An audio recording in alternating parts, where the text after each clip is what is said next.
zinc was flying, and it's like you can see the breeze coming in every direction: north, south, east, west. And this is what is left of the wall, the remains of it, made out of paper. And this is our home at what is left of it. It is three of us that live here: myself, my wife, and our 8-year-old son. And this is the aftermath of Hurricane Melister. This house is in St. James East Central, the Edmund Ridge Estate. That was named after Edmund Bartlett, the tourism minister. And I understand that he and the Prime Minister came by to Palmyra, but they never come this side to look at the damage. We purchased this house from the HAJ, Housing Agency of Jamaica, and they don't even come to have a meeting with the residents yet. Some of us are still sleeping in our cars. Our homes are totally gutted by the wind, and they don't even have anything to come and to talk with us. They're just directing us to the insurance. I have been here since December. December would be 2 years. How old is the complex? The complex is about 3 years, 3, 4 at the most, and it's a new complex. You were looking at the material that was used to construct the house. Paper jar wall. The material is for Substandard. Literally on paper. These are the walls with some dust in it. So get it, it's all gone. It's all gone. And this is what is left of the wall, the remains of it, made out of paper. Looking at what is left, I cried many times already. I am still in disbelief. Tuesday night, we slept in the car. The night after, the car again. And we are still on the outside. When you said Tuesday night? The night of the storm. Yes. The night of Melister. The roof was going, we have to run out of it. And that's what spared our life. Was your son here at the time? Yes, the three of us. Well, when he was here, he was crying, traumatized. When the things were flying away, I asked him to go under the bed, and that's where he sought cover.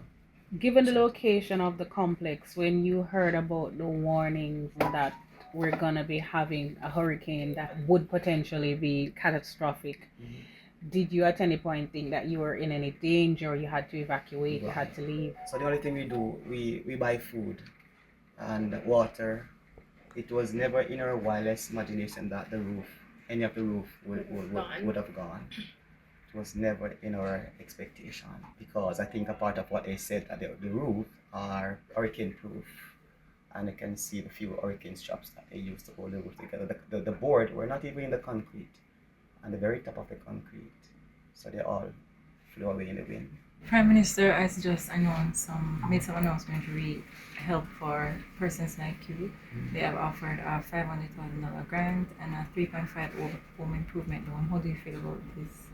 Well, any help that we get would go a far way to get us back somewhere, because as you see, we are literally on the outside, no roof over our head.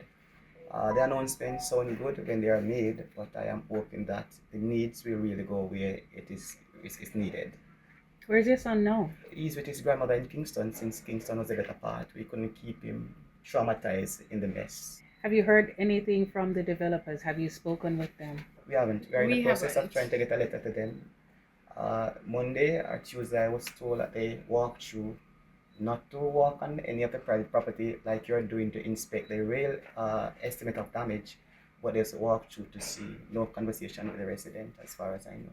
What about insurance? Well, yes, it's a mortgage house financed by a bank through NHT, so there is insurance. So even though the government would have spoken to the fact that there are grants that are going to be available, it does not give much comfort, because we know the different bureaucratic red tapes and everything that is here, so we're not sure if when we seek to apply for these grants, if we will be in a position to obtain same. So we're just pretty much trusting and hoping that the Lord will provide the ways and the means out for us, because it has been a real devastating situation. It is traumatizing, and as was stated, we don't even have a mattress to lay our heads on, and it is just sad to know that with everything that has happened, yes, many are feeling the brunt of Melister, but it would have said a lot if these developers would have at least taken the opportunity to come and speak with residents on an individual basis and get an understanding as to what is happening. It would have went a far way. Yeah, so the housing scheme is six development. We are in Six phase two, phase. 6 phases. So phase one is on that side, and this is phase two. Phase three is up there. They were not occupied yet, but they were complete. And the workers, they are still passing us, going to phase two with material, and no assistant, no assistant. It's for them. It's still business as usual. We had challenges Yes. during burial. Yeah, water came to The the vent. wall to the side, if you can see, there's a cracks. crack on the wall there. Water seeped through. Yes. So the wall was completely wet during burial. Yes. Completely wet. So it's not just So like crack. no, we Yes, have I been can see. we have been finding the defects and we've been submitting them and we're not getting anywhere. No one. Not even with the defects that There we're was a having. meeting, the chairman and the hierarchy from HAJ came once and have a meeting when all the residents were complaining about the defects, many defects. And they put something together, but it was only a 9-day wonder. None of the defects pretty much were addressed. What I would really want is for them to just demolish everything. 0-0. And if they one thing I could request of them, for them to give me the permission to build a Jamaican house. To use block and steel, the Jamaican way of building houses, that would be perfect for us. But with the different clauses and conditions in the agreement and the different stipulations, it restricts us a whole lot because we can't build to the side or anything. The most you have leverage with is to the back.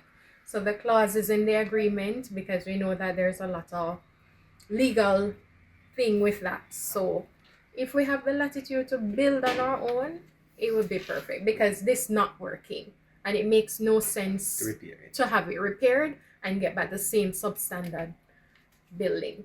for the Yeah. next hurricane. Exactly. How surprised were you guys the morning after I used to the devastation of the were country? shocked. We were the, shocked. The street is lined with things. I mean, 95% We were of the shocked. houses over here in the development, roofs are gone. And when the roof were leaving, it's not like one zinc, two zinc coming off. It's the entire, Entire roof. roof You that can see lifted, that and lifted. went all at once. It's So the it's not just entire one roof. zinc. I know I panicked. I panicked when I Right. saw everything happening. I held my son close to me because I just couldn't manage to see him enduring all of this. So I held him close. It was a panic mode, but still maintain calm and composure through it all and tried to get to somewhere that we thought was a little bit more safe, That was the car. which was the car.